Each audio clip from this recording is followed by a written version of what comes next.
Welcome back to a Celtic State of Mind. I'm Paul John Dykes, it's Matchday, and today in the studio I am delighted to be joined by Lawrence Connolly. Welcome back to a State of Mind studio. Always a pleasure to see you, big man. We're here for the Celtic versus Hearts encounter at Celtic Park, and I've got to say, we weren't a million miles off with the team selection, but we weren't 100% right either. Lawrence, you're looking at that starting lineup. Is there anything you'd have done differently? No, not for me. That's the lineup I would have picked. Hart picks himself. We know the manager doesn't like to mess with the back four. It's good that Jens is fit. He just seems to move the ball quicker than Starfield, doesn't he? He's just a more natural left-sided player. Taylor, he's just playing out his skin, isn't he? He's just phenomenal. Juranovic, right back. You're not dropping Cam Carter-Vickers. So, you know, the back five's... It is what it is, isn't it? You know, that's what you expect. Calmack.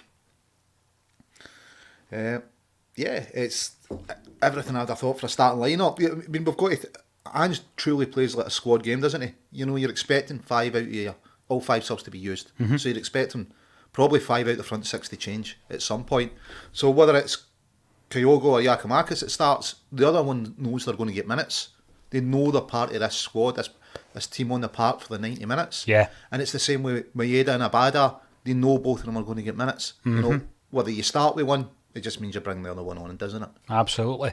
We are streaming live on Celtic State of Mind's YouTube, as well as Celtic Down Under's Twitter. Our match day is a collaboration between the two pods. Our friends in Australia are going to be a permanent fixture throughout the season on Axom. Thanks everybody for joining us today. Where are you watching from? Let us know what you think of the starting 11. We'll also look at the Jambo's starting 11. We've got a few Hearts fans who contribute to the state of Scottish football, and I'll tell you, they are looking at the lineup for their team. This is from their perspective, and they think it's far too weak to be coming to Celtic Park, and they are expecting a drubbing. Well, let's hope that that is the case. The team that we put out on the socials earlier on today was very similar, as I said. However, Turnbull sat out for Hatate, and Maeda dropped out for Abada, and that caused a lot of discussion particularly on the Twitter page, but it's all about opinions, isn't it? And we'll come back to that in a moment or two. Jungle Lion,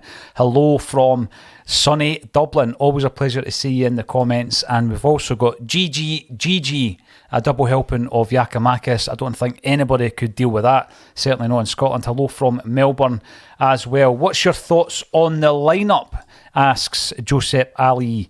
What do you think the score will be? Well, I'll tell you what, I'm going to do this, and I won't embarrass them by actually naming them, Lawrence, but as I say, there's a couple of Jambos on the state of Scottish football, and one of them reckons they're going to get pumped 6-0.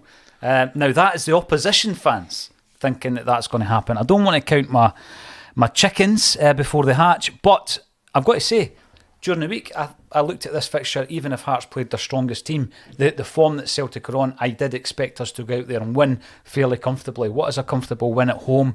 3 or 4-0? Listen, Hearts have probably got a deeper squad than they've had in previous seasons. So you looked at their bench kind of midweek, you know, Forrest on the bench, Boyce. So the boys that play with it might not be their strongest 11, they've got one eye in Europe, but they'll be out to prove a point. What would be a comfortable win? 2 or 3-0. But, you know, I would take 3 points just now, just to round off what's been a pretty good weekend so far. Yeah, well, it has been, Lawrence, and you know what? It is about the 3 points. I know that Ange is the type of manager who wants to do it in a specific way, and that wouldn't be enough for him. He wants a performance. We're going to run through the team blow by blow. You joined us last week, Lawrence. You were at the old Dr. Bell's Baths in Leith to see a massive fundraiser that was headlined by Las Vegas.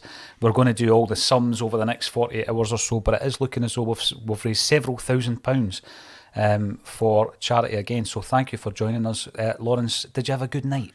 Listen, well, I was there with Kevin Tate from the penalty spot, and we wandered into a Hearts pub. Who knew there was a Hearts pub in Leith? Obviously, I was, as usual, dressed in green. we got a couple of funny looks, but yeah, we get out alive. It was cracking night. Carly Connor, cracking singer. Superb. Absolutely brilliant on the night. Obviously, Las Vegas, cracking band. A few other good bands there. Yeah, cracking wee venue. Yeah. Good night. It was a good night. 11 bands, one DJ, and as Lauren said, he popped in for a pint in a Hearts boozer. They, of course, were playing the first leg of the Europa League playoff. This game, as Sam, was between both legs, which has resulted, I'm guessing, in Robbie Neilson making quite a few changes from the Hearts lineup, which we'll look at later on. Let's dig right in about the Celtic starting 11, though. Joe Hart in goals, you say it's a no-brainer, Lawrence. And, you know, this season, I think if you compare and contrast this season to last, obviously we started last season with Barkas as the first choice goalkeeper. If you want to look at the Midtjylland away game, Bain was in goals, and of course everybody wanted a new keeper to come in. Joe Hart came in, and he divided a bit of opinion amongst the Axom team, I've got to say. There was a few who weren't convinced with Joe Hart. They didn't seem to like him. And that wasn't even when we're talking about his football ability. They didn't like him as a character. They were concerned that he was going to come into the dressing room and be the Billy Big Time. And it's been the absolute opposite. He has become one of those guys that you can rely on to be almost a captain's figure, even though he doesn't wear the armband. He's been a revelation since he came to Celtic, hasn't he? Listen, Golden Gloves winner. You know, he's won just about everything. I don't think his football ability was ever in doubt. I think it was on his character and what he do to the dressing room, but you've got to remember, he's taken a huge pay cut just to come and play football. You know, it shows his desire, doesn't it? And listen, I don't really follow the Premiership or any teams down there, but certainly been impressed with him in any press conference, anytime he's met fans. You know, he seems to really buy in and get the club. The players speak highly of them. He's a leader there and a really professional player. How much would it have cost us if we had to, you know, if he'd been playing first team down there, he'd been out of reach in it. It's only because he was in the reserves and he wanted a way to play football. He's been great. You mentioned Barkas. Somebody told me he picked up a man in a match the other weekend. I did see a few clips. Listen, we might get some money back if that keeps up. 100%, and I think that bodes well for other players such as Sorrell, and if we can also move on the likes of Ajeti as well, Lawrence. And we know that we're going to lose money on these players, right? But it's all about getting them game time with a team. Ajeti go out somewhere and score goals. Barkas go out and get clean sheets and man of the match performances. And I'll tell you, even at this stage, I'm happy for £1 million for this type of player. If we can get £1 million back for Barkas, Ajeti, and Sorrell, you know, you're really cutting your losses there, because we spent £10 million for Barkas and Ajeti. I think £3 million or something for Sorrell. It's a lot of money, but we're at that stage where we need them off the wage bill. Yeah, it's off the wage bill, is it? You've still got a commitment there for another few years of paying wages, so it's getting them off the wage bill. And are they adding anything to the squad? I would say probably only Barkas under Ange before his injury. You know, done well away against Betis, but he's not going to displace Kyogo or Giakoumakis. So I think we could do with a third striker in it. It was more of an Ange type striker. It has been rumoured. You know, we're looking at a boy who can play across the front three. I think, it's time's up. I think it's best for him and for Celtic if we can get him out on loan. And the same with big Chris Julian. You know, we appear to have found another goal scoring centre half in the form of Maurice Gents. Yes. So, I think it's best if we can move those two players on. We'll probably get 10 days of the transfer window to do so. And, you know, it doesn't look like the inbound's finished with, but certainly if we move those guys out, it gives us a wee bit more money to play with, doesn't it? Absolutely. I mean, Joe Hart, I remember his first press conference. It was one that the fan media teams were invited to. Natasha represented Axom. She was raving about him, actually, after that press conference. And he's that type of goalkeeper who I think that, you know, it was pretty obvious early doors that this wasn't going to be one of those players who'd had a phenomenal career coming out to grass, you know, coming to Celtic like an old racehorse and just kicking about in the field for a wee bit. He actually is here to make a difference. He's here to win medals. And when you look at the price we paid for him, a lot of the players that Andrew's brought in, but you look at the price that we paid for Joe Hart, just over £1 million. Where can you get a goalkeeper of that kind of stature for just over £1 million? You simply cannot. So the circumstances, everything just aligned properly, Lawrence, and we've brought him in. And as I say, he's been a revelation. But of course, on the bench, Siegrist was brought in to make some kind of challenge to the goalie. And I think that for me is something he didn't have last season. So there has been a change in dynamic this year as well for him. Yeah, I think, you're looking at Bain. I think he had a spell where he came into the team maybe 3 or 4 years ago. He had a good 8 game run. Outside of that, never really been convinced with him. Had a great game at Ibrox, Yeah. Bain. And Ange gave him a new contract, but I think that was just maybe for cover. Yeah, Seagrass is definitely going to give Murray a challenge. And we've got to have some future planning as well, isn't he? Heart's here for this season, hopefully next as well, but how long can he keep his career going?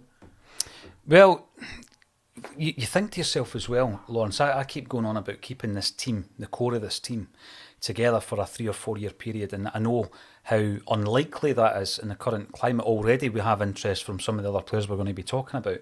The vultures have started circling. We've heard about interest in Juranovic and Matt O'Reilly and Giakoumakis, a player who got off on the wrong footing with you and me back in the day when he couldn't trap a bag of cement. However, it's all changed, and now these three players at least have had interest, and I'm sure there'll be other players as well. And I think it's key that you keep that core together to see just what this club can do, this team can do under Ange Postecoglou. So I disagree with you there, because we're a selling club. Let's be honest, that's a model, and that's how we're going to be able to finance a decent team in the park. We expect to sell players, buy them low and sell high.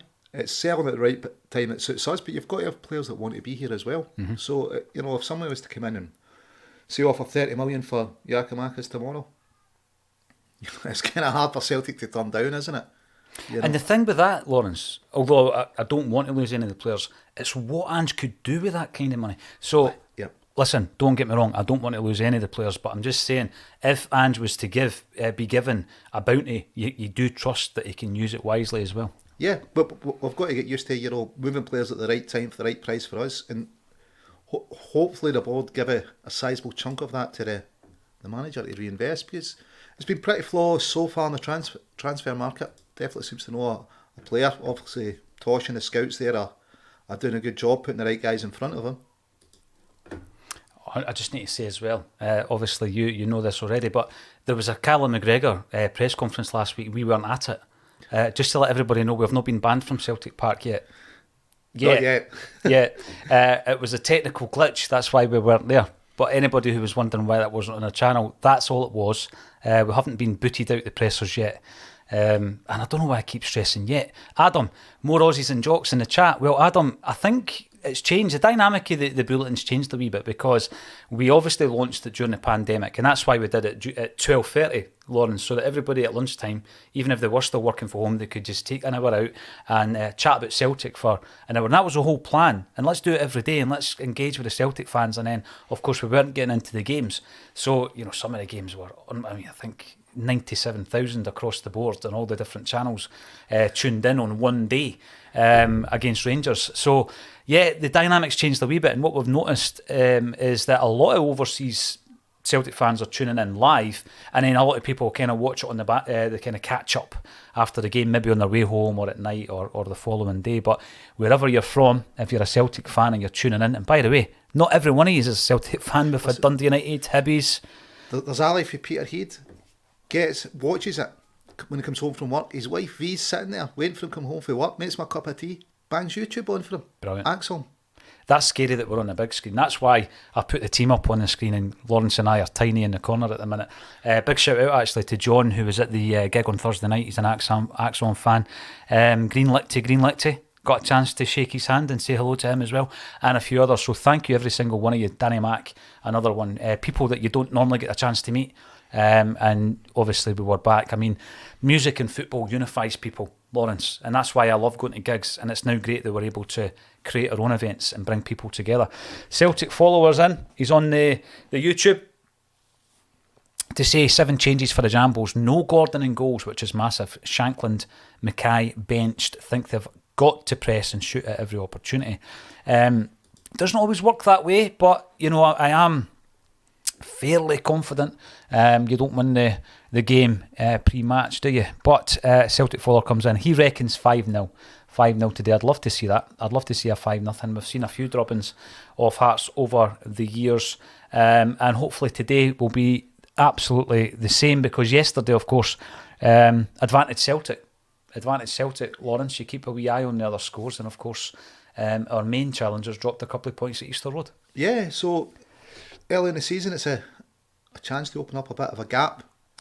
Obviously, we're going to pretty soon welcome Glasgow's new team to Paradise, and it would give us a chance to stretch it further, hopefully. So, but you've got to do the business, and it's a bit of a change, I think a couple of seasons back, you'd have been worried whether or not we'd take advantage. I think the Angie's team, you're pretty sure that they're going to go out and put on a show. Mm-hmm. We're going to score goals. I think fully expecting the 3 points.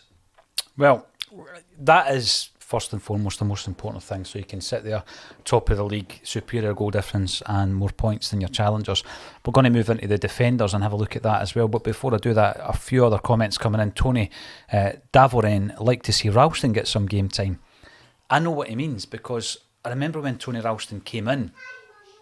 When Tony, as you'll maybe just guess, the wee man's next door. He's been very, very good though. When Ralston came in last season, he did look a bit rusty, Lawrence. He'd been out the side for a wee while. So I do get that, that rotation thing. But obviously at the moment, I think Ange has already said that whilst it's 1 game a week, you're not going to see as much rotation. Once we get into the 2 games a week, that's when you're maybe going to see the likes of Moy and Ralston get more game time.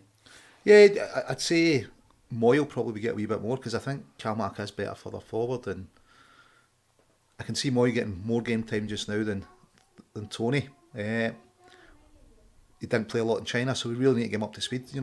Tony has been playing with us, training with us. I think Moy will get a bit more game time. Be interesting to see Calmac a bit further forward in an Ange team.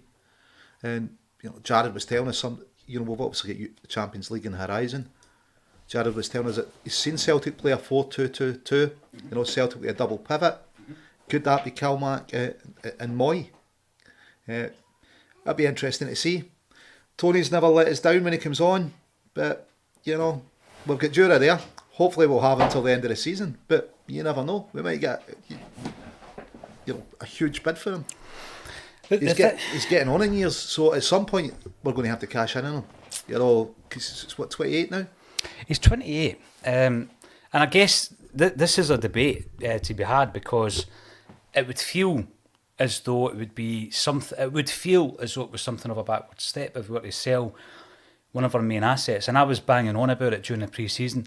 First season in 5 where we've not sold a big asset, Lawrence. Last season, Ange comes in.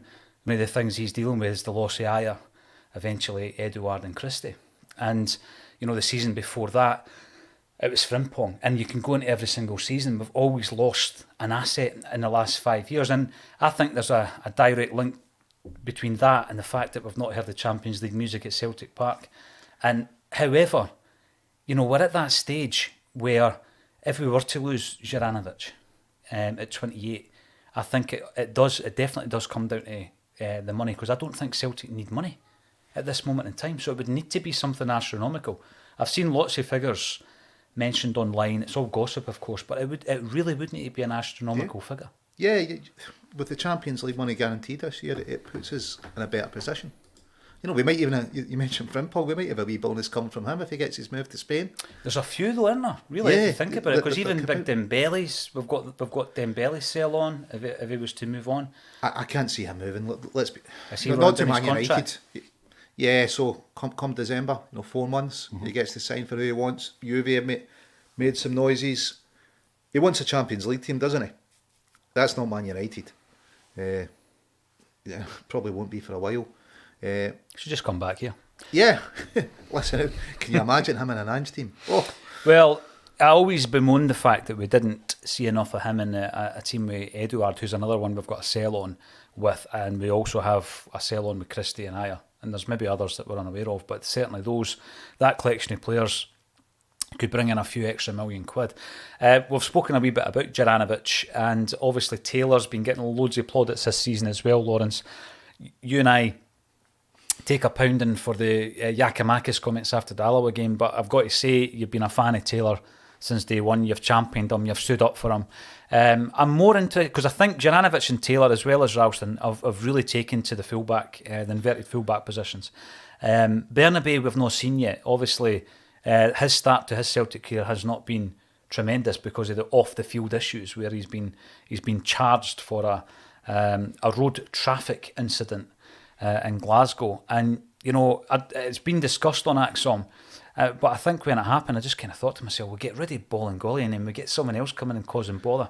And I had a wee chat with Declan about it, because I remember, I think it was Juan Arango who was on a couple of the pods when Bernabei was coming to Celtic, and he was talking about the culture of the footballers over there, Lawrence, and how there's a real party element to them, and having, by the way, I'm complete disclaimer, I do not condone drink driving, but over there it's kind of like the done thing where you would have X amount to drink and jump your motor. Completely doesn't make it right over here, but it's the worst possible start in terms of a player coming in, getting into bother off the park, and I just hope we can get over that. Yeah, but he's probably thought, Celtic spent a few million on me here. I'll come in and I should be getting a run out, not reckoning how well Greg Taylor was going to perform in front of him. A young man, a lot of money, staying in a city centre hotel, a lot of time in his hands. I think, yeah, maybe the club need to look how they look after these players, but it could definitely have started better. There's still time for him to turn it around. Other players have been in similar circumstances and turned it around at Celtic. Listen, we all want to see what he can do in the football part. That's what we want to be talking about him for. But I just can't see him taking a shot off Greg. Maybe not until it's 2 games a week. And the thing with Greg, maybe he adapted so well to the inverted fullback because he used to play midfield when he was younger. So maybe he's more used to seeing the passes. Yeah. But it'll be interesting what happens with him when he does get his chance. But, more than happy that Greg's playing that position. You're sitting in the seat that makes you look really tanned, because obviously Kevin McCluskey was in there last Monday and he was getting all sorts of comments. So just to let you know, you're looking pretty healthy over there. Tony Davarin is back in. Any word on Ideguchi? I was reading this morning that he was the only real injury concern at this moment in time. Hard to know what to make on his place in the team. I'm pretty sure he'll be in Angie's plans. It's just been such a stop-start career so far for Ideguchi at Celtic. You can't really make any kind of call on him until you've seen him playing a run of games, Lawrence, but he's obviously out through injury at the moment. But let's talk about the central defensive partnership of Carter Vickers and Jens. It was a situation where Starfelt was injured, and they had a great partnership last season, him and CCV. Best defensive record in the league domestically, obviously. And he's injured. Stephen Welsh takes his place, but he's been out of the picture. We bring in Maurice Jens, another loanee, and he has looked so far to be an excellent addition to the squad. Such is the case, he's undroppable at the moment, it would appear, and only when his form dips will Starfelt get a look in again. I mean, it's a great position for Ange to be in, though, isn't it? Yeah, I think we're at that position all over the park, aren't we? The strength and depth compared to last season, we're scraping teams together. Let's be honest, we kind of got to Christmas in fumes last season because we had so few players. Whereas now we are showing strength and depth across the park. And Big Jens, I believe Peter Grant gave him a good report before we went in for him. Yeah. So, yeah, the guy looks if he can play football. He's got a bit of height, which we lack as a team. What is he, 6'4"? And I think the other centre-halves are about 6 foot, so and our full-backs aren't the tallest. We've obviously lost near beating Tom Rogic, who are 2 taller players, but yeah, he looks undroppable, 2 games, 2 goals. It's not bad for a centre-half. And let's be honest, Big Julian was a good servant. It looks like his time's up now and he should go elsewhere. But we need to replace the goals we're getting from him at set pieces. Yes. We've scored 3 games in a row, we've scored from set pieces now. Can we make it 4? Hopefully. Well, I hope so. I mean, you and Boy reckons that it'll be 5-0 today, so I like your confidence, you and Boy Martin. On the bench, just to read the rest of the subs out, we've got Siegrist and Starfelt, who we've already mentioned. Giacomakis, a lot of people on the socials were shouting for him to get a start ahead of Kyogo. Abada, who I would have started, but I've seen the stats. I know that Maeda's performances and his contributions have been tremendous. I totally get that. Moy on the bench at the moment. Bernabei, who we've spoken about as well, he'll need to do a hell of a lot, I think, to get that jersey from Taylor. Hatate is back from his injury. We've also got Forrest and Ralston on the bench as well. And when we look at the midfield, I think it's an area of the park, Lawrence, that we do have a lot of options in there. And Jungle Lion comes in again, just shows you how ridiculous the McCarthy signing was. McCarthy is no longer even on the bench at this moment in time. Moyes ahead of him, and we've still got Ideguchi to come back. And there's talk that we're bringing in another midfielder. Where does it leave the likes of McCarthy? Does he fall into the Julien Ajeti category? I think James is happy to be at Celtic. It's a bit of a dream for him, isn't it? Boyhood club. At the time when we signed him, we were really, really short on players. He brings a lot of experience to the club. If Ange does play a double pivot, it's Moy, McGregor, McCarthy. I think in that defensive role with Robertson out on loan, a couple of decent seasons, but doesn't seem anywhere near the squad. So I think it's maybe time to move him on. We've touched it, we've moved Sorrow out. So we're going to need it. We've got a lot of games between hopefully now and another league championship. So I think that McCarthy's a quality player that he'll play. He's not going to start every week, but he'll play his part over the season, much like he did last season, And as you say, at the time that he came in, a bit like Hart, we did need that experience, Lawrence. There's no doubt about it. There's a few 4-0 predictions coming in. And I know at half-time, we can look at them and scoff. You know what I mean? Sometimes that's the way it goes, but there seems to be a confidence breezing through the comments section, which isn't always the case. But it's a difference. You think about it, times... Even a couple of years ago, we'd be going, if Rangers slipped up, are we going to do it? Is it going to be a draw? Yes. Just now, I've not met one Celtic fan this week who doesn't think, it'll be 3 points. And obviously, the news came through yesterday and you're out and about and you're chatting to people. Everybody's expecting 3 points. Doesn't seem to think it'll be a problem. Absolutely. And it needs to get back to Fortress Parkhead, especially in Europe, Hopefully it can be Fortress Parkhead and the Champions League that's on the horizon as well. But and this is another thing, talking about Fortress Parkhead, it has been for fixtures against Hearts. In the last 25, I think, there's been 22 wins and 3 draws. So the likelihood of Celtic slipping up today is slim, very slim indeed. Celtic follower actually comes back in. I think he makes a good point. Good afternoon, PJ and Lawrence. Do you think Bernabe will make an appearance today? Because for me, the longer he's out, the more of an issue the off-the-field thing becomes. I think if you throw him in, get him come game time, it takes a wee bit of that kind of, that stigma away from it.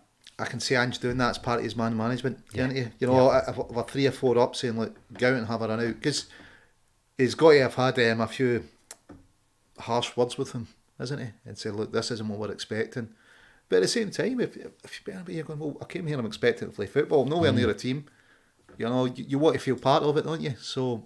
yeah, I could see him getting her out. Ange just saying, look, we've had the incident, we need to get you back on track. And hopefully it does get, 15 or 20 minutes. Yeah, definitely. Tony is back in Louisiana, which is tremendous. We've also got JR, who's watching from the Great Southern. I thought it was be from the Southern General. I thought he'd been shot or something. Could have been. And Gerald McHugh, that's a nice 80s reference. It was the 80s, wasn't it? Watching from the Philippines as well. I'm just waiting for somebody to tune in from Vatican City. I don't think the stats have shown us that we've got any viewers in Vatican City at the minute. So if you are watching from there, give us a shout out as well. Can we get the full screen? I didn't think you wanted to see us. Yeah, you can get the full screen, absolutely. Let's get rid of... there you go, there's a big man sitting there looking nice and tanned. And he's wearing his T-shirt from Kevin Tate's penalty spot down in Sword Street, who have just launched a cracking wee Jota keyring as well, which I don't think will last long. I think they will be gone. So get yourself onto the penalty spot. Kevin does some brilliant work for CSCs, for Axon, for charity, for ex-players, the whole shooting match, doesn't he, Lawrence? So yeah, get yourself down there. Yeah, got a Martin O'Neill night coming up in conjunction with Paradise Promotions. An afternoon, a branch. Sorry, they're normally... Whereabout is that again? I think it's up at Nicky I Hood's saw place. it. I saw it yesterday. Nicky Hood. Yeah, that's right. Aye. So get yourself on the pages, get yourself on the socials, and check it out. We're coming up to kick-off. I can see that because a few of you have switched over to watch the action. But Lawrence and I have been talking about Celtic versus Hearts. Some of the predictions have been 4 and 5-0. The Hearts prediction from the Jambos that we know was 6-0 to Celtic. Let's see at half-time if any of these things come true. 5-1. 5-1, you reckon? Yeah. I don't know. I think the Celtic defence has been solid. I know that we lost a couple of kind of early goals in the pre-season, and we responded quickly to that as well. But I'm going to definitely say a clean sheet. I'm going to go for 4-0 at this moment in time, and hopefully we will see some game time for the likes of Moy and Bernabei and Ralston and that type of player in the second half as well. It's always a pleasure on a Celtic State of Mind on a match day. We're looking forward to the action, and we'll definitely see you at half time. Thanks everybody for getting involved in the comments, and thank you once again to my big mate Lawrence Conley for joining me on a Celtic State of Mind.